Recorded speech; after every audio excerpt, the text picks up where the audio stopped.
আর যে life partner তার দিকটা একটু স্পষ্টতার ব্যাপার। আমি বিস্তারিত বললাম না, সংক্ষেপে বললাম, শুধু নিজের দিকটাই আপনার পার্টনারের দিকটা আর সেটা কার অনেক ক্লাসের ভিতরে।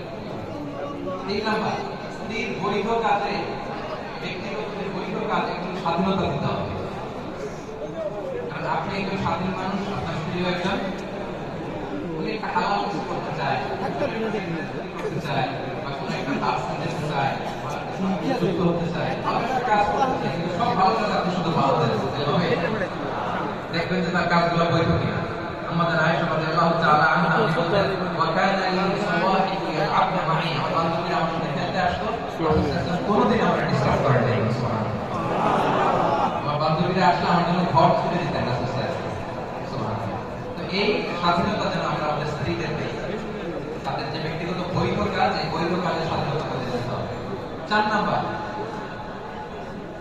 অ্যাপ্রিশিয়েট করতে হবে। অ্যাপ্রিশিয়েট মানে প্রশংসা করা। স্ত্রীর রান্নার প্রশংসা, তার সৌন্দর্যের প্রশংসা, তার কাজের প্রশংসা। অনেক স্বামী আছে স্ত্রী একদিনে বলে নাকি তোমাকে আজকে খুব সুন্দর লাগতেছে দেখতে। আপনারা বলছেন না? কারা কারা বলছেন দেখি? এই হাসি হাসি দেখছেন? দেখছেন?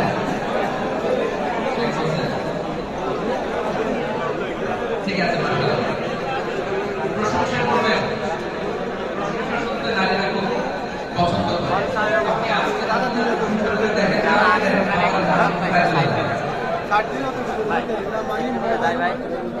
করবেন তো প্রশংসা?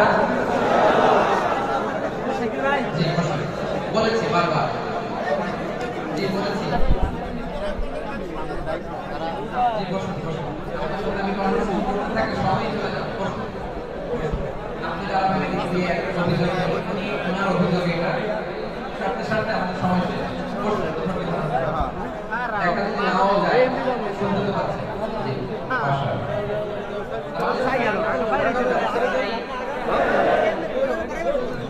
बराबर दिन बारी आगे बारी बावा ना बावा रेडी दिए